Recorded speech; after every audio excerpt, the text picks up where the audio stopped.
محترم ناظرین، ایک بار پھر آپ کو سحر عالمی نیٹ ورک کی جانب سے براہ راست پیش کیے جانے والے پروگرام تاریخ اسلام میں خوش آمدید کہتے ہیں۔ تو ہماری گفتگو چل رہی ہے تاریخ اسلام جو اس منزل پر پہنچی، جو کہ منزل کمال ہے، اور اس کا اعتراف دوسرے تمام مورخین اور محققین نے بھی کیا۔ تو اس منزل پر پہنچتے ہوئے ہماری اس تاریخ کو کن مراحل سے گزرنا پڑا؟ تو ہماری گفتگو چل رہی ہے جناب شہریار نقوی صاحب سے۔ انہوں نے کچھ شفاہی جو مرحلہ تھا اس کے بارے میں بیان کیا تھا۔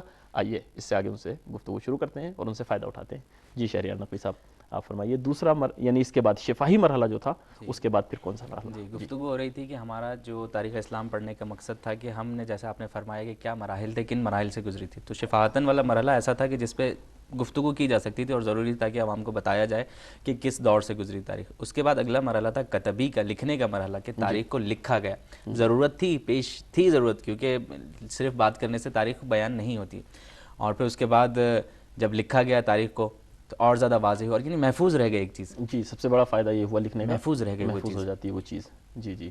اور پھر یہ مراحل چلتے رہے، کیونکہ مراحل بہت سے، ہم یعنی ایک چھوٹے سے بچے کو جوان کر رہے ہیں، اس کے لیے نہیں ہے کہ بچپنا، لڑکپنا، جوانی، یہاں تک ہم لے آئیں گے یعنی مختصراً۔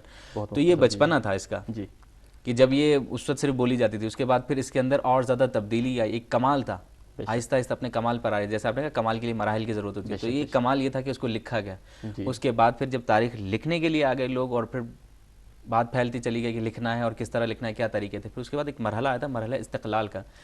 تیسری صدی ہجری کا ایک وقت ایسا تھا کہ جس میں مکمل طور پر آزادی دے دی گئی تھی، لوگ آزاد تھے، لکھتے تھے، بہت کچھ لکھا گیا تیسری صدی ہجری میں۔ اس کے بعد ایک اور مرحلہ آیا جسے مرحلہ ثقافت و تمدن کہتے ہیں۔ اس مرحلے میں بھی کافی کچھ لکھا گیا۔ یہ تاریخ یعنی 4-5 ایسے مراحل ہیں کہ جن کے اوپر پوری تاریخ موقوف ہے، اس کا کمال موقوف ہے۔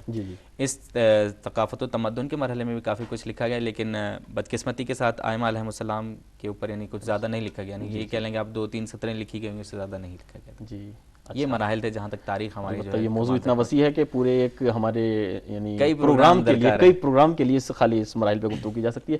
البتہ اب اسی موضوع کے تحت ہمارے ایک مہمان ٹیلی فون پہ موجود ہیں۔ تو محترم ناظرین، ہمارے ایک ٹیلی فون پر مہمان موجود ہیں اور ان کے بارے میں صرف اتنا کہہ دینا کافی ہے کہ آپ ابھی نو مسلم ہیں۔ آپ نے الحمدللہ تاریخ اسلام کی فوقیت کو دیکھتے ہوئے دوسری تمام تواریخ پر اور تاریخ یہ مذہب اسلام کی اہمیت کو جانتے ہوئے اپنے مذہب کو ترک کیا۔ آپ ایک برہمن گھرانے میں پیدا ہوئے کہ بھاسکر فیملی میں پیدا ہوئے، ہندوازم سے آپ کا تعلق تھا، لیکن اس کے بعد جب آپ نے تاریخ اسلام کی اہمیت کو جانا تو خداوند عالم نے آپ کو توفیق دی اور آپ نے مذہب اسلام کو قبول کیا، اور الحمدللہ ابھی بھی تحقیقات میں مصروف ہیں۔ تو ہمارے ساتھ فون پر موجود ہیں جناب حسین کلکر صاحب۔ آئیے ہم ان سے یہ فائدہ اٹھاتے ہیں اور دیکھتے ہیں کہ تاریخ اسلام اور اسلام کس منزل پر ہے اور اس میں کیا چیزیں ہیں جو دوسری چیزوں میں نہیں پائی جاتی ہے۔ ہیلو السلام علیکم۔ ہیلو، وعلیکم السلام جناب کلکر صاحب، ہم آپ کو اپنے اس پروگرام میں آپ کو اس پروگرام میں میں اپنی جانب سے اور اپنی ٹیم کی جانب سے سحر عالمی نیٹ ورک کی طرف سے جو پروگرام لائیو یعنی براہ راست پیش کیا جا رہا ہے اس میں آپ کو میں خوش آمدید کہتا ہوں اور شکر گزار ہوں کہ آپ نے اپنا قیمتی وقت ہمیں دیا تاکہ ہم اپنے اس پروگرام کو مفید بنا سکیں۔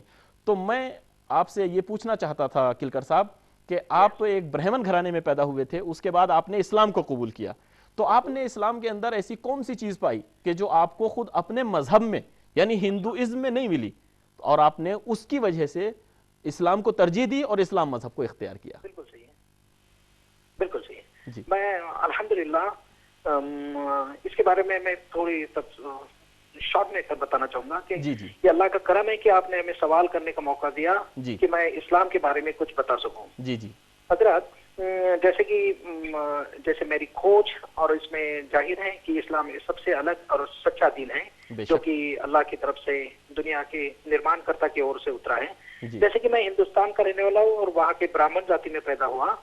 ہندو مذہب میں وہ ذاتی کو پرشٹ کر کے جانی جاتی ہے۔ حالانکہ سالوں سال سب برہمن مورتی پوجا میں پڑے ہیں، اصل میں ایسی کوئی آجنا ان کی کتاب ویدوں سے نہیں ملتی، جبکہ ایک پرمیشور توحید کے بارے میں جانکاری خاص توجہ دے کر کہا گئی ہے۔ مجھے میرے اندر جھانکنے سے معلوم پڑا کہ مورتی رب نہیں ہو سکتی، بلکہ وہ پاپ پالن کرتا، نرمان کرتا الگ ہے۔ اور پرستوت کال میں وید پورن طرح سے اپلبدھ نہیں ہے، اور جو کچھ جانکاری